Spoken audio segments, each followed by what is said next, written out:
Hello, everyone, and welcome to another episode of You Could Hide to Cola podcast. My name is Daniel. This is my brother Clive. Hello, everybody. Welcome. We got a few sections here, Daniel, and they're all really short. It's interesting coming off the back of a really long one-section lesson to a few short, was it 3 or 4 sections in this lesson? So yeah. I mean, obviously it's inspired the way it's done, but it's really interesting. Yeah.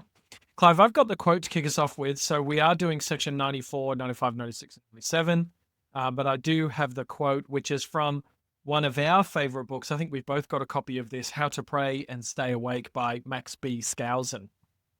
Yeah, a great book. It's next to my bed, and I read it every Right. now and then. Not to stay awake. It's not, but it's a really interesting book about prayer. It's a fantastic book. Definitely one of my favorites in the books that I have. Okay, just quickly. If someone were to come to us with the proposition that he could tell us how to have complete joy and happiness, we would certainly listen to what he had to say. Many people have spent fortunes trying to find joy in living and yet have failed miserably. However, believe it or not, the key to happiness can be found in two tiny words: be thankful. Just a reminder there. Okay, so Clive, we are kicking off with section 94.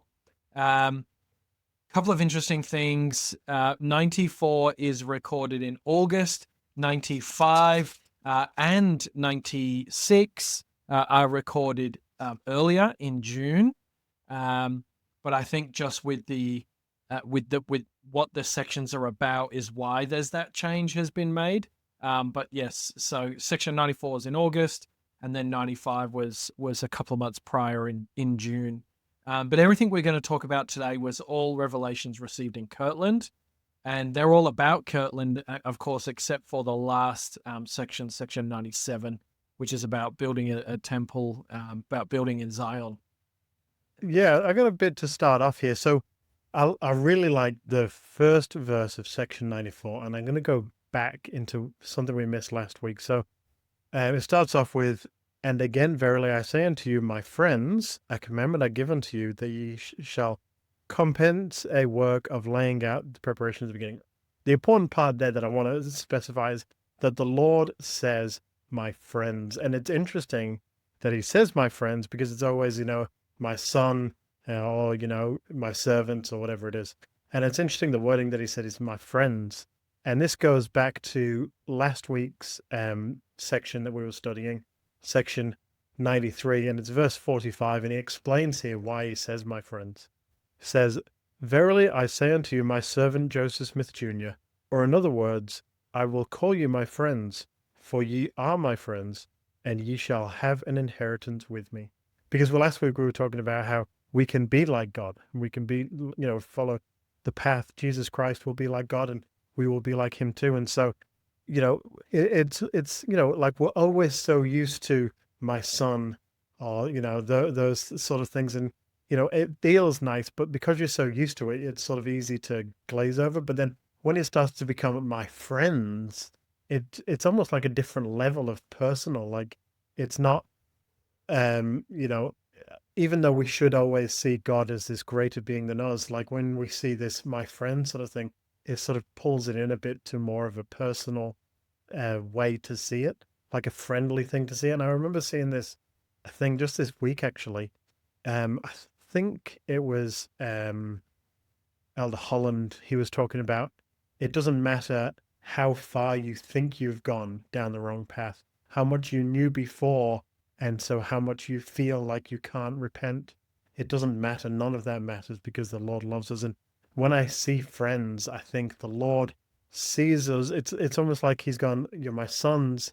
How can I put this into something you understand? You're my friends." Like, this will always be something that we will have together, and then obviously he's going to talk about other things, like you said, the building of the different things. But it's just a really great way to start it, to like on a personal level. Yeah, I really like that. Section 95 is the same. He starts off with whom I love.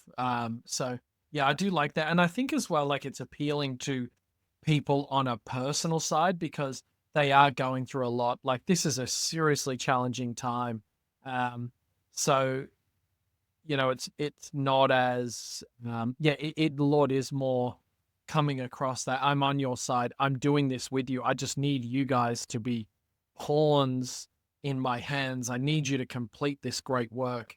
There is still lots of keys that we need to that need to be restored, and we need to you guys need to start doing this stuff, because of course this temple wouldn't get made for a little while just yet, but the Lord knows it doesn't matter. The keys need to be restored, so things need to start happening. Clive, 94 is really just about three things. There's the temple to be built, there's a printing press to be built, and then there's lots to be given to Hiram, a guy called Reynolds Cahoon, and another guy called Jared Carter. So that's really what this section is made up of. But I like in 94 the description of the temple and how in the detail that this revelation is. I'll just go over a couple of things. So first of all, in verse 2, it says that that there's a pattern which has to be followed. And in verse 3, the first lot on the south be constructed unto me for the building of a house, for the presidency, for the work of the presidency in obtaining revelations, for the work of the ministry and the presidency in all things pertaining to the church and the kingdom. And then it says, well, how big is that going to be? Well, that it shall be built 55 by 65 feet in the width thereof, and in the length thereof in the inner court. So a specific description about an inner court. And then what about there's a lower court and a higher court? So this is going to be a two-story building, according to the pattern, he says. And it needs to be dedicated unto the Lord from the very foundation, so from the bottom. And why does this matter? Well, I think about how new everyone is to the church. They're all brand new to the church. And so maybe they don't know that the foundations need to be dedicated. Of course, we know that now. We have groundbreaking ceremonies and whatnot. We have dedications. But back then, this is all brand new. So Lord's saying, we need to have a foundation. It needs to be dedicated, and it needs to be according to the order of the priesthood, according to the pattern which shall be given unto you hereafter. So there's another pattern that's coming, but for now, I need you to build it in this specific way to ensure that it's built as per my requirement. It's interesting as I was reading it, like, I don't know about you, but when I read like specifics, like, 55 by 65 feet in width, and like, a different width, I always just sort of skip over the numbers because it means nothing to us. Feet, we don't use feet really. But as I was reading it, I thought it's interesting, isn't it? Because when Noah built the ark, it was all cubits, and now it's all feet. And I don't know what he would have used for Nephi building the barges. But it's interesting, isn't it, that, the Lord, he's got specifics. I need it specifically like this. But the rounding number doesn't really work in the metric system. And it's not really important, but I just found it interesting how the Lord would say, this is the exact measurement I need it to be. And each time he does it, like if it was in Australia, it would probably be different. But it's got these specific ways. And I always wondered if there's some kind of reason for this. Like, obviously, there's a reason for this part needs to be south, this part needs to be north, west, and east. But is there specifics for, and the Lord just hasn't said, hey, I need it to be big enough to fit X amount of people. But he's gone, well, I need it to be exactly this width, exactly this length. Do we know? Is there symbolism around it? What is it? I feel like the answer could be related to how specific we need to be in the gospel. Like, we need to go through, when we go through the temple, we go through very specifically, this must be said like this in this order. When we take the sacrament, if those young men say the prayer wrong, they have to start again. It has to be done like this. The Lord's house is a house of order. And the only thing I can think of is the Lord's house is a house of order, and it needs to be like this. And it can't just be, well, let's just build it as big as the amount of bricks we can find, or let's build it for the amount of logs that we can get together. It needs to be in a very specific pattern, probably after the order that it's been done through the eons. But I think a house of order is what comes to mind when we talk about it. It's true. I guess, I don't know. There's a story, and I don't know if it's true or not, about how when they built the Salt Lake Temple, they left this shaft, and it was exactly the right size for an elevator, but when elevators weren't invented back then. And so when they were, it fit perfectly. And, I guess it's that sort of idea of the Lord has these specific things. He can't just say, build to what you think would work, and then something needs to happen later in the future, because the Lord knows, well, actually, I already planned for all of that. I don't know if the elevator Yeah. story is true, but it's a really interesting one. Even if it's not, I think it's a good representation. Okay, so all the way down to verse 9 is about the temple. So it finishes off with, but if there shall come into it any unclean thing, my glory shall not be there, and my presence shall not come into it. So before it's even built, you've got to know that it needs to be very specifically sized. It needs to be dedicated, and there's a requirement to get in. Not everyone's going to get in. This isn't just something you're going to build and then you're just going to get your neighbor to come with you. This is very specific. People need to be worthy enough to enter into this specific building that's to be built. And a huge part of the building is somewhere for the presidency of the church, the senior leadership of the church, to receive revelation and to almost have a head office for the inner workings of the church. Clive, then we go into 10, 11, and 12, and they're about a printing press. So we learned that there's going to be a printing press building, and interestingly, it's exactly the same size as the temple building. In verse 11, it tells us 55 by 65. But what's it for? What would be the reason for it? Of course, we know that this printing press building actually was never constructed, of course, but the church would build printing presses, which the church's newspaper was built from. But here in the bottom of verse 10, it says, for the work of the printing of the translation of my scriptures and all things whatsoever I shall command you. So it's not just any old place. It's a place where we're going to get the reprint of the scriptures from. So is that important? Well, in verse 12, it says, and this house shall be wholly dedicated unto the Lord from the foundation thereof for the work of the printing in all things whatsoever I shall command you, to be holy, undefiled, according to the pattern in all things, as it shall be given unto you. So a really, really sacred building for sacred scripture to come from. So was this ever built? Do we have it now? No, there is a printing press, a small place in Kirtland, but this particular building was never built. So was the idea here that we're just going to print all of our own Book of Mormons, and then anything else we'll start our own newspaper? Because I mean that was sort of the thing, wasn't it? We had our own newspaper for a while, and was this sort of the idea that we're going to do it all from this central location, and we're going to build the church from this way? That's right. The church would, in Nauvoo, the church had their own printing press, which of course was destroyed, kind of the last sort of act. But yeah, this one was never done. It's interesting, right? Because actually, it's funny you bring that up. I've got this autobiography of Parley P. Pratt by the Proctors, who are friends of the show. They're wonderful people. And Parley P. Pratt here, after section 97 is revealed, which comes on the same day as 94, he actually writes this. This revelation was not complied with by the leaders and the church in Missouri as a whole. So he's talking about the temple here. Notwithstanding, many were humble and faithful.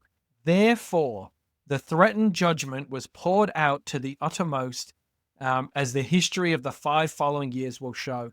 The portion of the inhabitants of Jackson County which have not belonged to the church became jealous of our growing influence and numbers. Political demagogues were afraid and that we should rule the country, and religious priests, bigots, felt that we were powerful rivals about to excel all societies in numbers and in power and influence. What he's saying here is that Parley P. Pratt is blaming the non-action of 94 and 97 on the Lord allowing all of these things to happen, all of these negative consequences to come out upon the saints. It's really, really strong. He said the people who were against them were composed of lawyers, magistrates, country officers, civil, military, religious ministers, all of a great numbers of the ignorant and uninformed portion of the population where prejudices were easily aroused. They commenced operations by assembling in great numbers, destroying a printing offices and its materials, demolishing dwellings and stores, plundering contents, strewing them in the street, cutting open feather beds, breaking furniture, destroying fences, crops, whipping, threatening, and variously abusing men, women, and children. That's page 116 of Parley P. Pratt's autobiography. So he says that these things never happened, and the following 5 years were an absolute disaster. And of course, we know the history of the church, and we know Governor Boggs's extermination order and etc. So yeah, these things never happened. The saints were never able to complete them. You wonder how the world would have been affected if the church had built this printing press, if Joseph had become president, if all the things that the church had planned all came about. Like, we look at the great religions of today. I see great as in big. You look at Catholicism and you think, well, the Pope is such this massive figure that everyone looks at, and they've got like the Vatican City, and it's this massive country inside of a country, and you just think, were we on our way to be that? But because of the agency of man and the fact that the Lord has said, man has done this, let's move on to something else. Instead of going, okay, we're going to put our foot down and say, no, we have to do this from now on. We are going to change the way that everything is.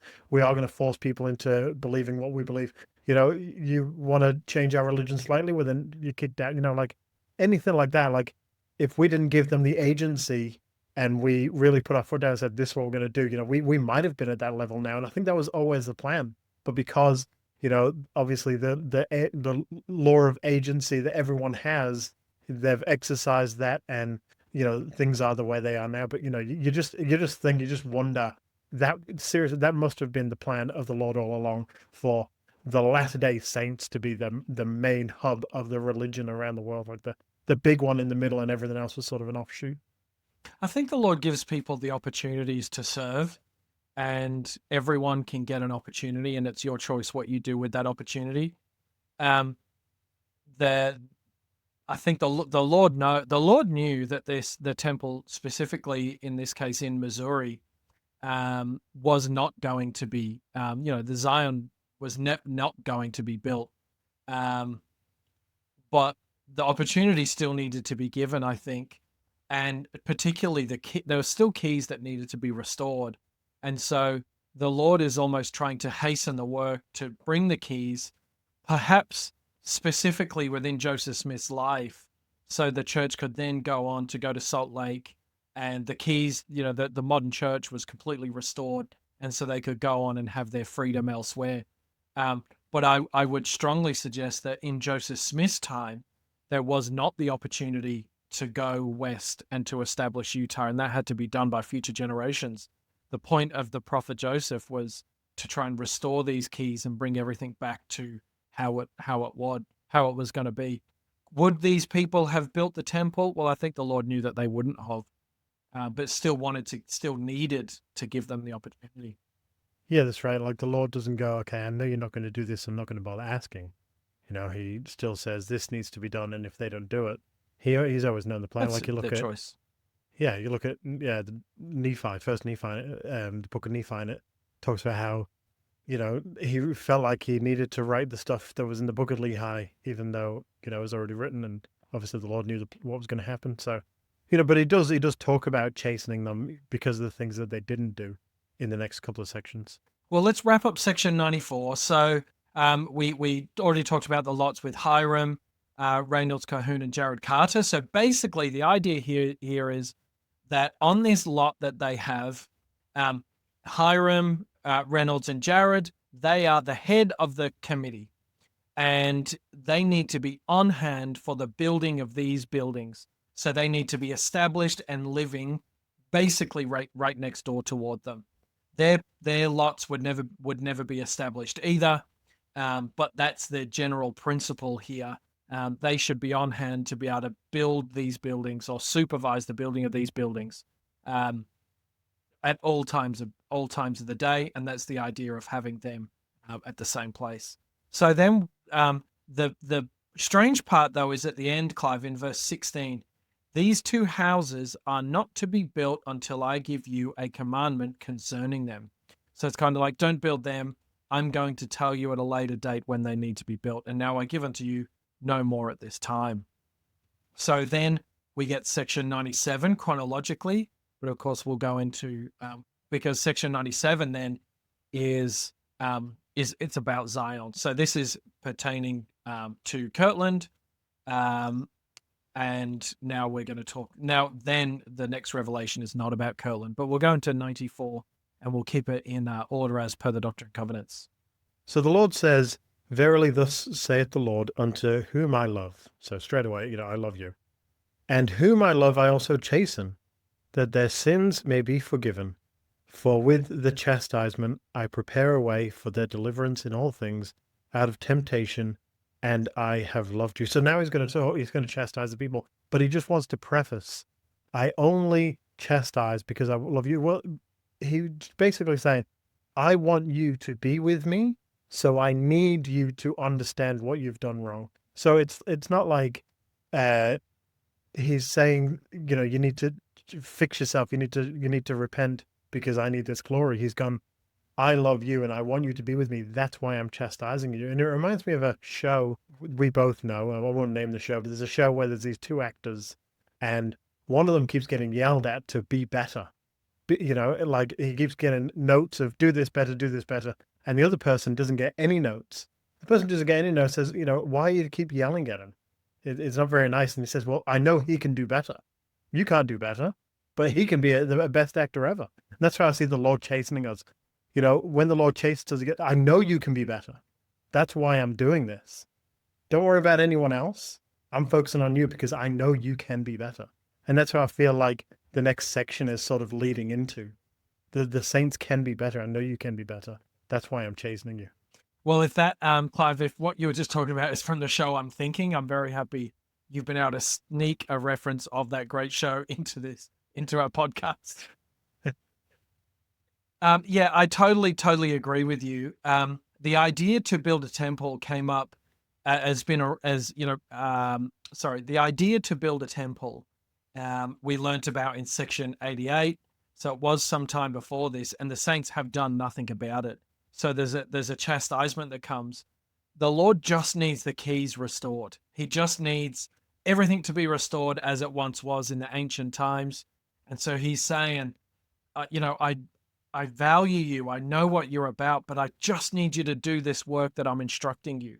Someone needs to do it, and I'm giving you people the opportunity to do it.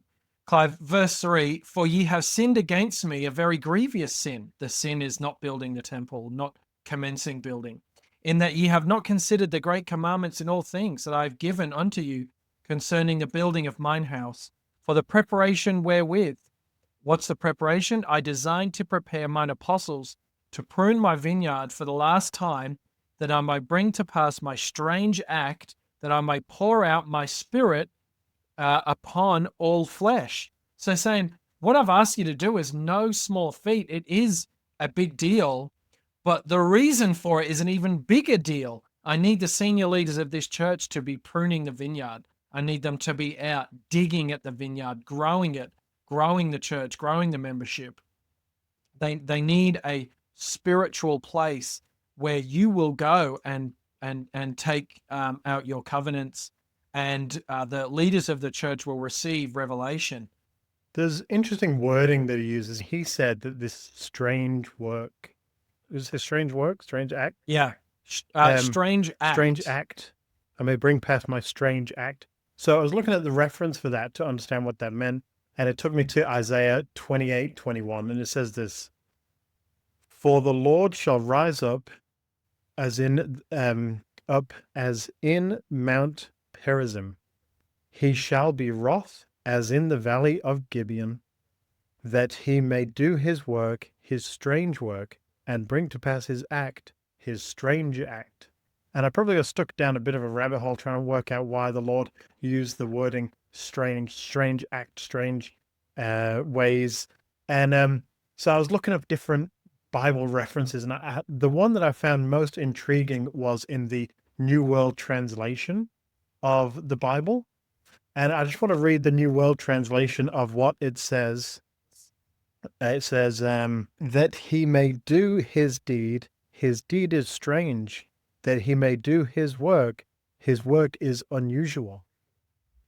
And I was trying to understand really what it meant. So I looked at the original Hebrew words of what these words were. And the first strange meant unusual, and the second strange meant extraordinary. So it basically means that while the Lord asks certain things of us, he asks us to have peace and have joy and do these things. He also needs to do judgment and destruction. And there's these things that people say that the Lord is very much, he says one thing, but he does another. But the Lord has this difficulty of keeping peace and organizing people to bring, the baptisms for the dead and temple endowments and all these really important things, but also hold these judgments. And, before I came across this, I was watching this video online, and it was a really, really famous actor, and he was talking about how strange God is, that he asks people for peace, but he organizes wars, and he lets people die, and he does these things. And it really is what it's saying, it is a strange act, but this is what the Lord has asked us to do. It's unusual, but it's extraordinary, and it is his deed, and this is what he's asked us to go on with. So really simple wording, but a very deep meaning. I like it. Yeah, I like that strange being that it's the early 1800s. Like, people aren't expecting. There's churches everywhere, but they're not expecting God to be talking to people. After the first vision, Joseph said, "I did what you asked, and God came to me." And they're like, "That doesn't make sense. What do you mean? Yeah, no, We just tell you to do that. That's not actually going to happen." So I can understand exactly what you're saying. Clive, verse 7, I've actually wrote down in my scriptures that this is the I don't know if this is true, but this looks like it's a revelation to do fast and testimony meeting. Did you come across that? I didn't think fast and testimony meeting, just fasting. Well, it says, "And for this cause I gave unto you a commandment, that you should call your solemn assembly," so call everyone together, "that your fasting and your mourning might come up into the ears of the Lord of the Sabbath, which is the Lord, so the Lord of hosts, which is interpretation, the creator of the first day, the beginning and the end." So get everyone together, be fasting, and your mournings, your crying outs to the Lord are noted. And this is specifically what we do on fast and testimony meetings. So I'm going to check after this if our fast and testimony, if the roots of it are actually from this verse. That would make a lot of sense to me. Reading it in the way that you just said it, it does make a lot of sense that that's what it's saying. And I just want to point out as well that Sabbath, you are right, Sabbath is the correct way to say it. We discussed it a couple of weeks ago, because I was listening to this this section while I was driving to work, and the audio said, Sabbath. Right. So, but that's probably why I got distracted, not thinking about the testimony, but the fast and testimony begins in. But it is interesting, actually, the way I read it, the way you said it just then. It does sound like that, doesn't it? Couple more things in 96 that I want to, 95, because we've been talking for a while now, but in verse 8, there's a commandment. So he's saying, "I gave you a commandment that you should build a house in which I have designed to endow those whom I have chosen with power from on high." So this is that reminder. So it's a promise that it's going to happen. There's also an issue with the school of the prophets as well. but I don't think we need to go over every single verse, Clive, unless you've got a couple of other things. There's just maybe verse 11 and 12 that I wanted to look at. Yeah, no, go for it. Yep, let's look at that. So it says, "Verily I say unto you, it is my will that you should build a house. If you keep my commandments, you shall have power to build it. If you keep not my commandments, the love of the Father shall not continue with you. Therefore you shall walk in darkness." So there's an issue here. The Lord's saying, it is time. You need to build this temple.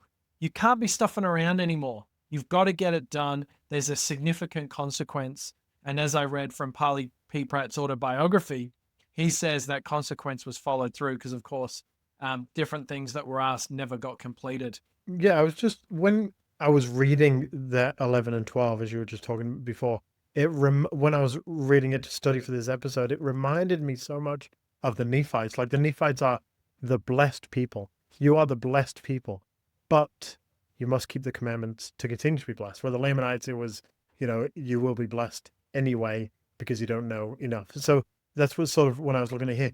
If you keep the commandments, you will have the power. Even though you are blessed people and the Lord will bless you, you still have that obligation. You still know enough to understand that you need to follow the commandments before you receive these blessings. You can't just go in ignorance. Yeah, I like that. Clive, 96, a very, very quick background.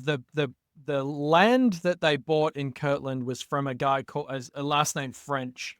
So that's why in the heading here, they term something called the French farm. And they were wondering what to do, and they go to the Lord. And of course, the Lord says in verse 2, well, it's going to be the bishop's the one that's going to be deciding of what to do. This is a significant inheritance for the church. And so therefore, Newell K. Whitney, who is the bishop at the time, you'll remember way back when Zion was established, Newell K. Whitney was commanded to keep his store in Kirtland and stay in Kirtland, and he would subsequently be called as the bishop, and so he's still there. There's only 150 or so families in that location at the moment, but Newell K. Whitney as the bishop is assigned in verse 2. Therefore, let my servant Newell K. Whitney take charge of the place which is named among you, upon which I design to build mine holy house. And there's a couple of other bits and pieces in here about John Johnson, who must have been praying for something. And so this outward revelation received from Joseph mentions John Johnson, who must have perhaps been struggling at the time. I actually found an interesting story about John Johnson that you may know.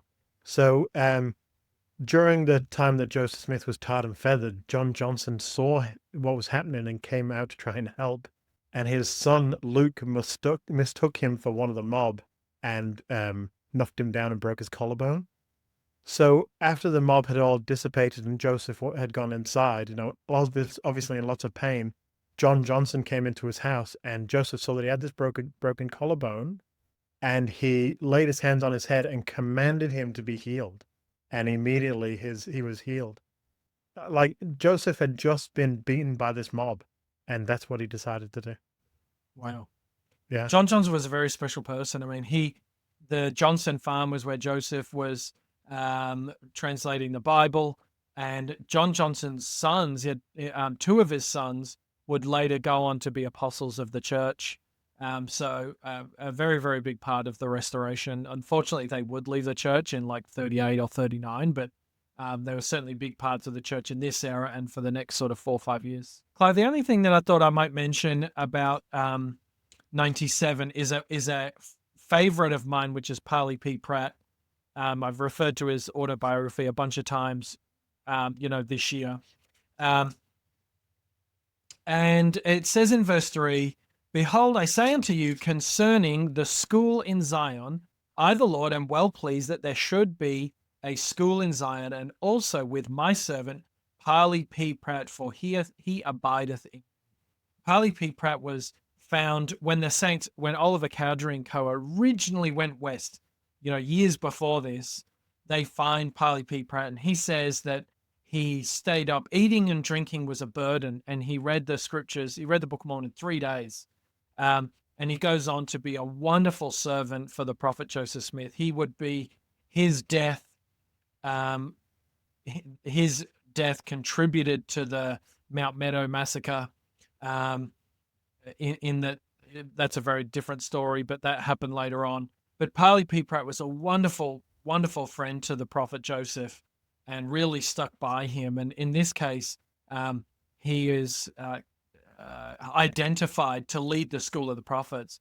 In fact, he says he was so poor at the time, I think he didn't even have shoes, but he just kept pushing and pushing in the work of salvation in this era. So a really, really strong person. Yeah, 97 is more like, this is what I expect Zion to be, isn't it? It's not saying this is where we are now. It's more like, this is what I expect Zion to be. Like 18, now behold, if Zion do these things, she shall prosper and spread herself and become very glorious, very great, very terrible. Skousen makes a great comment about exactly what you've just mentioned. He says, I wonder what heavenly army was being established for these people to experience. So he says, imagine what the Lord was preparing in heaven if these people had followed through. So you can only imagine what the Lord was ready to just rain down if the people had followed through like he commanded them. Okay, well, that's all we've got time for in this episode. If you could hide to Cola podcast, thanks for joining us. Thanks for joining us on your Come Follow Me journey. Catch us on YouTube and Facebook, and catch us on Instagram as well. And we'll see you next week as we continue this journey. And we got not too many sections to go, just another couple of months to go. And we see now, Clive, that the years really start skipping by. So we don't have a lot. We've only got a couple of months to go, but we're only in the middle of 1833. So plenty to go, plenty of years to go, but not that much of Doctrine and Covenants to go. See you next week.